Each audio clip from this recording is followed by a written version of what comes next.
ചുവടെ നൽകിയിരിക്കുന്ന ആശയങ്ങൾ തിരിച്ചറിയുക. Identify the following concept. രണ്ടെണ്ണം കൊടുത്തിട്ടുണ്ട്, എയും ബിയും കൊടുത്തിട്ടുണ്ട്. ഇത് 2 മാർക്കിന്റെ ക്വസ്റ്റ്യൻ ആണ്.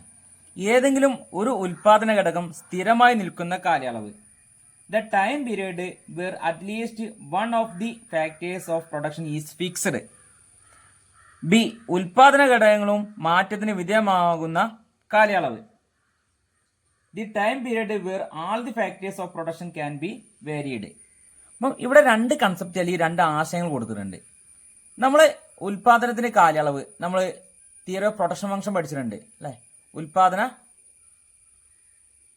ഉൽപാദനത്തിന് കാലഘട്ടങ്ങളെ നമ്മൾ പ്രധാനമായിട്ട് 2ആയിട്ട് തരംതിരിച്ചിട്ടുണ്ട്.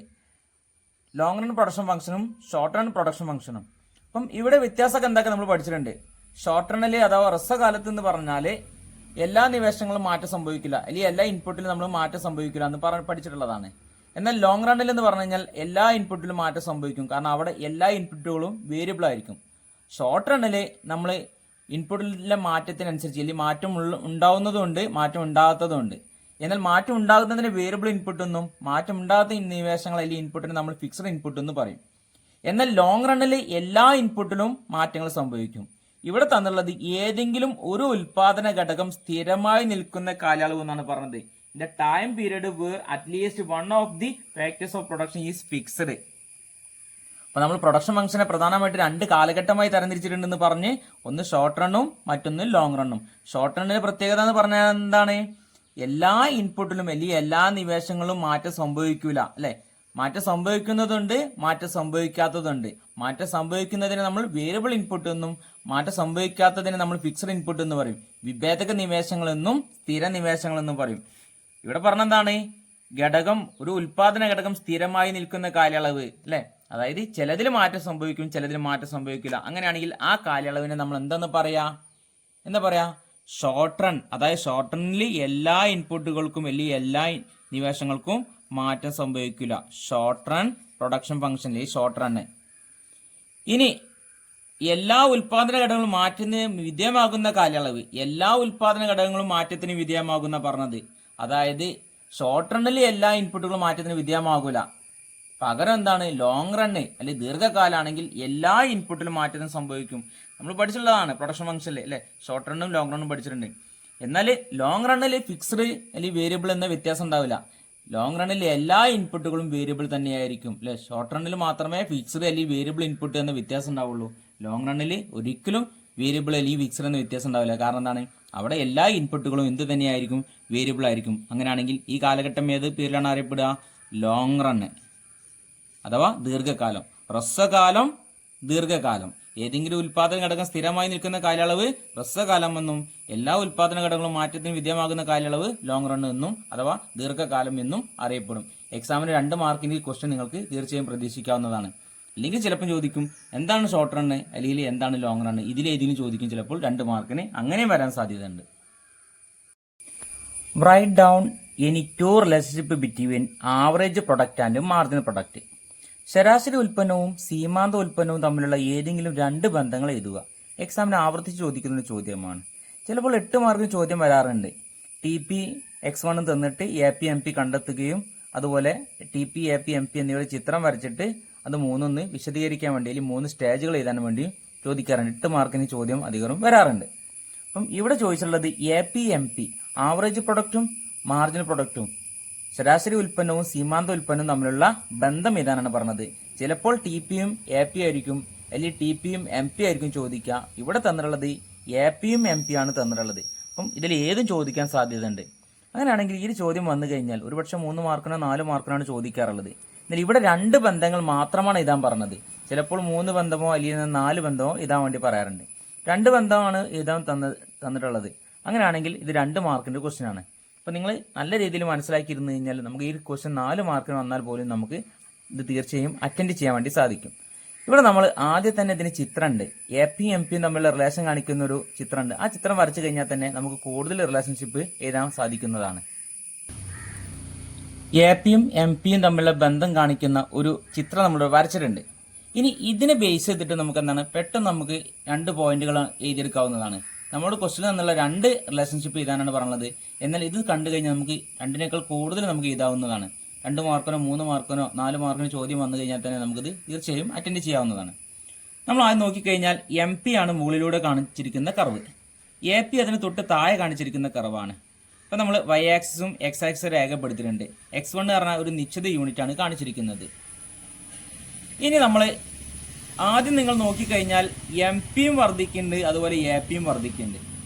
എന്നാൽ എം പിയും എ പിയും വർദ്ധിക്കുമ്പോൾ എ പിയേക്കാൾ കൂടുതലായിരിക്കും എം പി.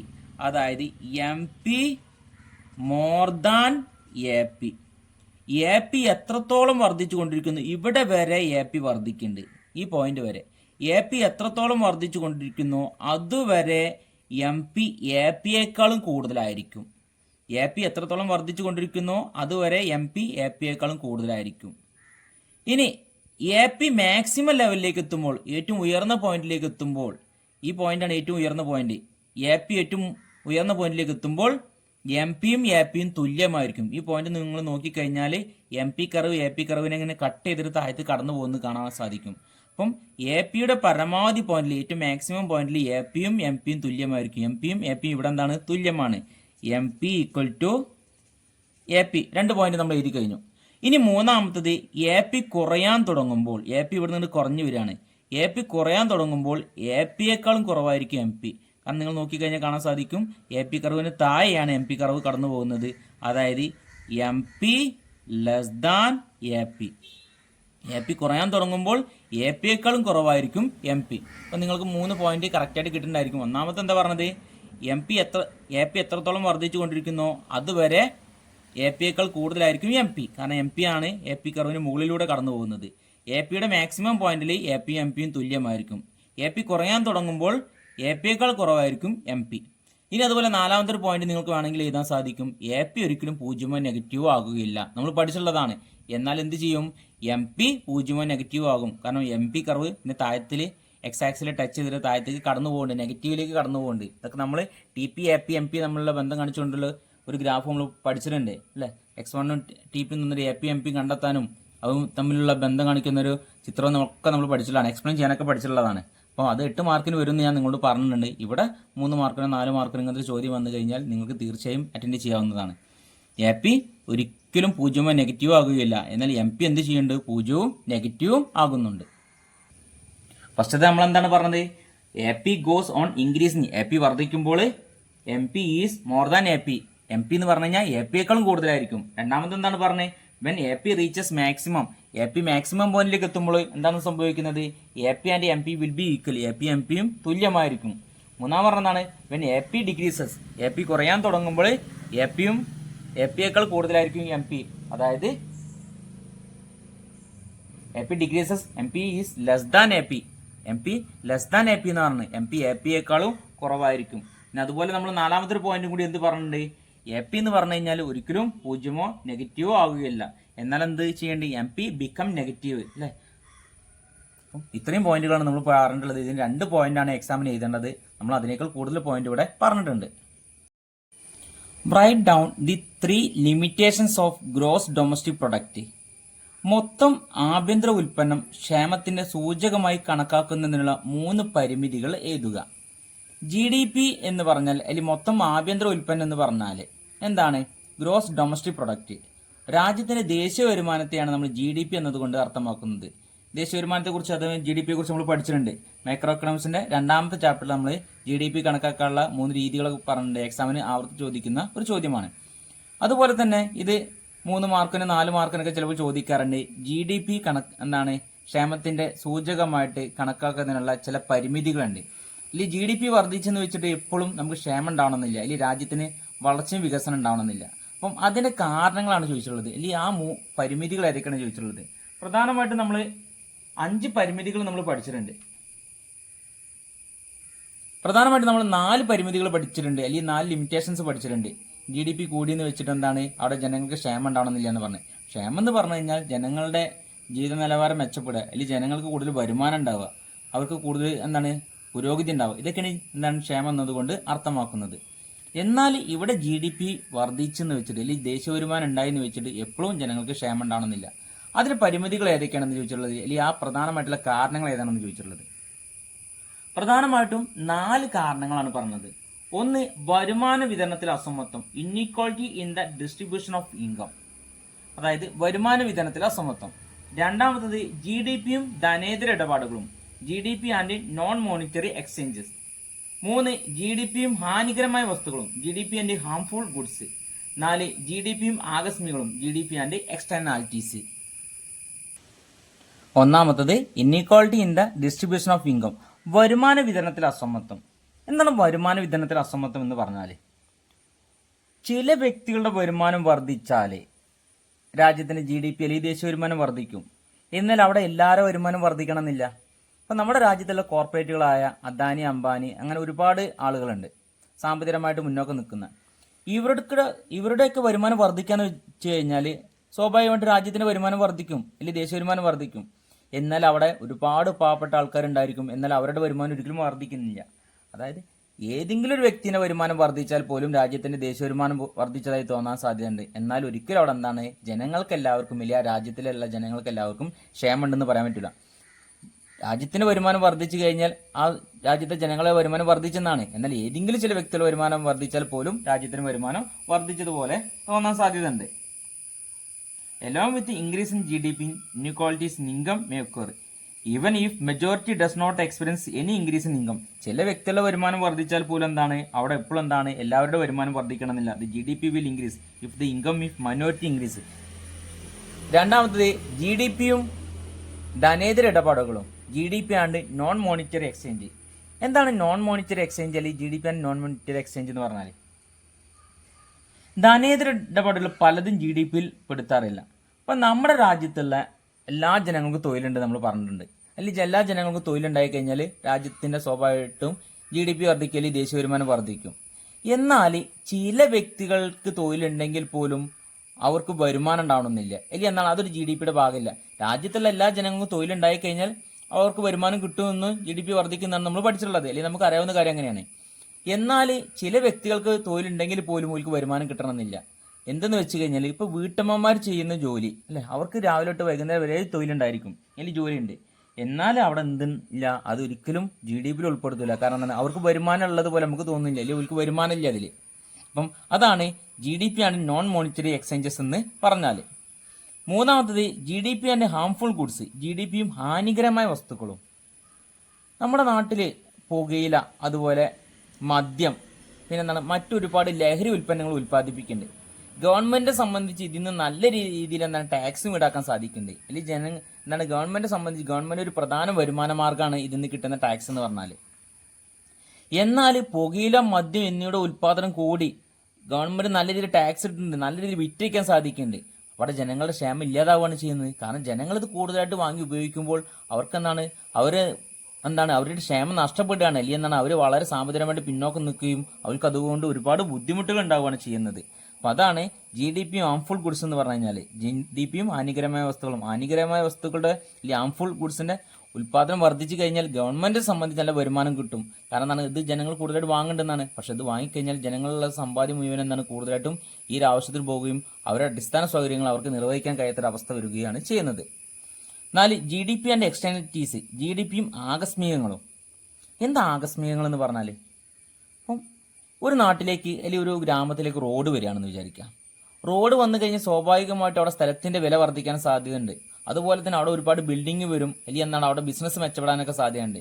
ഇങ്ങനെ ആകുമ്പോൾ ഒരുപാട് അനുകൂലമായിട്ടുള്ള ഒരുപാട് ഘടകങ്ങളുണ്ട്. സ്വാഭാവികമായിട്ടും എന്താണ് രാജ്യത്തിന്റെ ജി ഡി പി വർദ്ധിക്കും, ഒരുപാട് ആൾക്ക് തൊഴിൽ കിട്ടും, അല്ലെങ്കിൽ എന്താണ് സ്ഥലത്തിന്റെ വില വർദ്ധിക്കാൻ സാധ്യതയുണ്ട്, ഒരുപാട് ബിൽഡിംഗ് ഉണ്ടാക്കാൻ സാധ്യതയുണ്ട്. ഇങ്ങനെയൊക്കെ ആകുമ്പോൾ സ്വാഭാവികമായിട്ടും അവിടെ ഒരുപാട് പുരോഗതി ഉണ്ടാവുകയാണ്.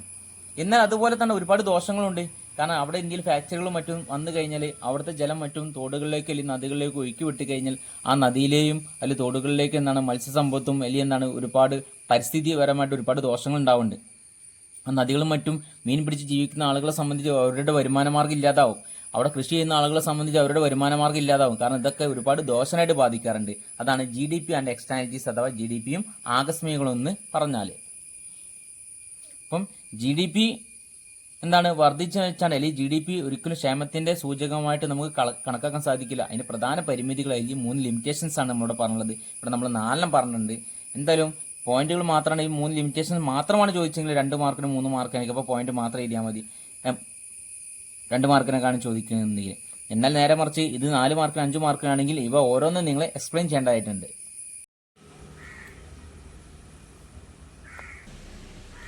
ഉദാഹരണ സഹിതം താഴെ പറയുന്നവ വ്യത്യാസങ്ങൾ എഴുതുക. സാധാരണ വസ്തുക്കളും തരം താഴ്ന്ന വസ്തുക്കളും, പ്രതിസ്ഥാപന വസ്തുക്കളും പൂരക വസ്തുക്കളും. Distinguish between the following with examples. Normal good and inferior good. സാധാരണ വസ്തുക്കളും തരം താഴ്ന്ന വസ്തുക്കളും. പ്രതിസ്ഥാന വസ്തുക്കളും പൂരക വസ്തുക്കളും. Substitute good and complementary good. എന്താണ് ഇവ പറഞ്ഞാൽ എക്സാമിന് ആർത്തി ചോദിക്കുന്ന ഒരു ചോദ്യമാണ്. സാധാരണ വസ്തുക്കൾ അഥവാ നോർമൽ ഗുഡ്സ്. എന്താണ് നോർമൽ ഗുഡ്സ് എന്ന് പറഞ്ഞാൽ? സാധാരണ വസ്തുക്കൾ എന്ന് പറഞ്ഞാൽ വ്യക്തിയുടെ വരുമാനം വർദ്ധിക്കുമ്പോൾ വ്യക്തി കൂടുതലായിട്ട് വാങ്ങുകയും എന്നാൽ വരുമാനം കുറഞ്ഞാൽ വാങ്ങാൻ താല്പര്യമില്ലാത്തതുമായ വസ്തുക്കളെയാണ് നമ്മൾ സാധാരണ വസ്തുക്കൾ അഥവാ നോർമൽ ഗുഡ്സ് എന്ന് വിളിക്കുന്നത്. ഏതായിരിക്കും? In the case of normal goods, when the income of the consumer increases the demand also increase. വ്യക്തിയുടെ വരുമാനം കൂടുമ്പോൾ ഡിമാൻഡ് വർദ്ധിക്കുകയും ചോദന വർദ്ധിക്കുകയും. And when income decreases demand also decreases. Income കുറയുമ്പോൾ വരുമാനം കുറയുമ്പോൾ താല്പര്യം കുറയുകയും ചെയ്യുന്ന വസ്തുക്കളെയാണ് നമ്മൾ സാധാരണ വസ്തുക്കൾ അഥവാ നോർമൽ ഗുഡ്സ് എന്ന് വിളിക്കുന്നത്. അതിന് ഉദാഹരണം ഏതൊക്കെയാണ്? അല്ലെ എക്സാമ്പിൾസ് ഏതാണ്? ടി വി അല്ലെ, വരുമാനം കൂടി കഴിഞ്ഞാൽ നമ്മൾ വാങ്ങും. കമ്പ്യൂട്ടർ, നല്ല നല്ല വസ്ത്രങ്ങൾ, ക്ലോത്ത്സ് അല്ലെ. പിന്നെ അങ്ങനെ ഒരുപാട് ഘടകങ്ങളുണ്ട് നമ്മുടെ വരുമാനം വർദ്ധിക്കുന്നതനുസരിച്ച് നമ്മൾ കൂടുതലായിട്ട് വാങ്ങാൻ താല്പര്യപ്പെടുന്ന വസ്തുക്കൾ. എന്നാൽ തരം താഴ്ന്ന വസ്തുക്കൾ അഥവാ ഇൻഫീരിയർ ഗുഡ്സ് എന്ന് പറഞ്ഞാൽ ഒരു വ്യക്തിന്റെ വരുമാനം വർദ്ധിക്കുമ്പോൾ അതിന്റെ ഡിമാൻഡ് കുറയുകയും അതിനുള്ള താല്പര്യം കുറയുകയും വ്യക്തിന്റെ വരുമാനം കുറയുമ്പോൾ അതിനുള്ള താല്പര്യം കൂടുകയും ചെയ്യുന്ന വസ്തുക്കളെയാണ് നമ്മൾ ഇൻഫീരിയർ ഗുഡ് അഥവാ തരം താഴ്ന്ന വസ്തുക്കൾ എന്ന് വിളിക്കുന്നത്. Inferior goods are those goods when the income of the consumer increases the demand falls and when the income decreases the demand rises. വ്യക്തിന്റെ വരുമാനം കൂടുമ്പോൾ അതിന് ഡിമാൻഡ് കുറയുകയും വ്യക്തിന്റെ വരുമാനം കുറയുമ്പോൾ അതിന് ഡിമാൻഡ് കൂടുകയും ചെയ്യുന്ന വസ്തുക്കളെയാണ് നമ്മൾ എന്തെന്ന് വിളിക്കുക? ഇൻഫീരിയർ ഗുഡ്സ് എന്ന് വിളിക്കുന്നത്. എന്തായിരിക്കും അതിനൊരു എക്സാമ്പിൾ വെച്ച് കഴിഞ്ഞാൽ, ഇപ്പോൾ നമ്മളൊരു വ്യക്തിന്റെ വരുമാനം കൂടുമ്പോൾ വീട്ടിൽ ഗ്യാസ് സ്റ്റൗവും മറ്റൊക്കെ ഉപയോഗിക്കാറുണ്ട്. എന്നാൽ വ്യക്തിന്റെ വരുമാനം കുറഞ്ഞു കഴിഞ്ഞാലോ മണ്ണെണ്ണ സ്റ്റൗ അല്ലെന്നാണ് കെറോസിന്റെ സ്റ്റൗ ആണ് നമ്മൾ കൂടുതലായിട്ട് ഉപയോഗിക്കുക. അപ്പം വ്യക്തിന്റെ വരുമാനം കൂടിക്കഴിഞ്ഞാൽ എന്താണ്? ആ മണ്ണെണ്ണ സ്റ്റൗവിനോടുള്ള താല്പര്യം വ്യക്തികൾക്ക് കുറഞ്ഞു വരികയാണ് ചെയ്യുക. എന്നാൽ വ്യക്തിന്റെ വരുമാനം കുറഞ്ഞു കഴിയുമ്പോഴോ ഇത് വാങ്ങാൻ വേണ്ടി വ്യക്തികൾ താല്പര്യപ്പെടും. ഇങ്ങനെയുള്ള വസ്തുക്കളെ നമ്മൾ എന്തെന്ന് വിളിക്കുക? ഇൻഫീരിയർ ഗുഡ് എന്ന് വിളിക്കുന്നത്. ഇനി വ്യക്തിന്റെ വരുമാനം കൂടിക്കഴിഞ്ഞാൽ എന്താണ്? വ്യക്തി യാത്ര ചെയ്യാൻ വേണ്ടി സാധാരണ എന്താണ് വണ്ടികളും മറ്റും സ്വന്തമായിട്ട് വാങ്ങാൻ താല്പര്യപ്പെടും. എന്നാൽ വ്യക്തിന്റെ വരുമാനം കുറഞ്ഞു കഴിഞ്ഞാലോ അയാൾ KSRTC പോലുള്ള അല്ലെങ്കിൽ തന്നെ സാധാ ഓർഡിനറി ബസ്സിൽ യാത്ര ചെയ്യാൻ വേണ്ടിയാണ് താല്പര്യപ്പെടുക. അപ്പോൾ വരുമാനം കുറഞ്ഞു കഴിഞ്ഞാൽ സാധാ ലൈൻ ബസ്സിൽ അല്ലെങ്കിൽ ഓർഡിനറി ബസ്സിൽ യാത്ര ചെയ്യാനുള്ള വ്യക്തിയുടെ താല്പര്യം കൂടുകയാണ് ചെയ്യുക. ഇതൊക്കെയാണ് ഇതിന് ഉദാഹരണം. തരം താഴ്ന്ന വസ്തുക്കൾ അഥവാ ഇൻഫീരിയർ ഗുഡ്സിന് ഉദാഹരണം. ഇനി അടുത്തത് പ്രതിസ്ഥാന വസ്തുക്കളും പൂരക വസ്തുക്കളും. Substitute good and complementary good. Substitute good നിങ്ങൾ കേട്ടിട്ടുണ്ടായിരിക്കും. നമ്മൾ ഫുട്ബോളൊക്കെ പറയാറുണ്ട് സബ്സ്റ്റിറ്റ്യൂട്ട് പ്ലെയർ എന്ന് പറയും. ഒരു വ്യക്തിക്ക് പകരമായിട്ട് ഒരു നല്ലൊരു വ്യക്തിയെ അല്ലെങ്കിൽ അതേപോലെ കളിക്കുന്ന ഒരു വ്യക്തിയെ കളത്തിലേക്ക് ഇറക്കുക. അതേപോലെ സബ്സ്റ്റിറ്റ്യൂട്ട് ഗുഡ് എന്ന് പറഞ്ഞാൽ ഒരു വസ്തുവിന് പകരമായിട്ടുള്ള വസ്തു നമ്മൾ ഉപയോഗിക്കുക. അപ്പം അതിനൊരു എക്സാമ്പിൾ ആണ് നമ്മൾ ടീ ആൻഡ് കോഫി. ടീക്ക് പകരം നമുക്ക് കോഫി ഉപയോഗിക്കാം, അല്ലെങ്കിൽ കോഫിക്ക് പകരം നമ്മൾ ടീ ഉപയോഗിക്കാം. ഇതിനാണ് നമ്മൾ എന്തെന്ന് പറയാം? പ്രതിസ്ഥാന വസ്തുക്കൾ അഥവാ സബ്സ്റ്റിറ്റ്യൂട്ട് ഗുഡ് എന്ന് പറയും. Goods that are used as substitutes to satisfy a need are called substitute good. ഒരു ആവശ്യത്തിന് വേണ്ടി ഒരു വസ്തുവിന് പകരം അതേ താല്പര്യം ഉണ്ടാകുന്ന മറ്റൊരു വസ്തു ഉപയോഗിക്കുകയാണ്. ഇതിനാണ് നമ്മൾ പ്രതിസ്ഥാന വസ്തുക്കൾ അഥവാ സബ്സ്റ്റിറ്റ്യൂട്ട് ഗുഡ് എന്ന് പറയുന്നത്. അടുത്തത് കോംപ്ലിമെന്ററി ഗുഡ്, പൂരക വസ്തുക്കൾ. When more than one good are required to satisfy want such goods are called complementary good. ഒരു വസ്തു ഉപയോഗിക്കണം എന്നുണ്ടെങ്കിൽ മറ്റൊന്നിനെ സഹായം കൂടിയേ തീരുള്ളൂ. ഇതിനാണ് നമ്മൾ എന്തെന്ന് പറയാം? പൂരക വസ്തുക്കൾ അഥവാ കോംപ്ലിമെന്ററി ഗുഡ് എന്ന് പറയുന്നത്. പെന്ന് ഉപയോഗിക്കണം എന്നുണ്ടെങ്കിൽ നമുക്ക് എന്താണ്? ഇങ്ക് വേണം, മഷി വേണം. കാറിന് നമുക്ക് പെട്രോൾ വേണം. പിന്നെ അതുപോലെ എന്താണ്? ഇങ്ങനെ ഒരുപാട് എക്സാമ്പിൾ ഉണ്ട് ഇതിന്. അപ്പം കോംപ്ലിമെന്ററി ഗുഡ് എന്ന് പറഞ്ഞാൽ നിങ്ങൾക്ക് എന്താ മനസ്സിലായിട്ടുണ്ടാവും?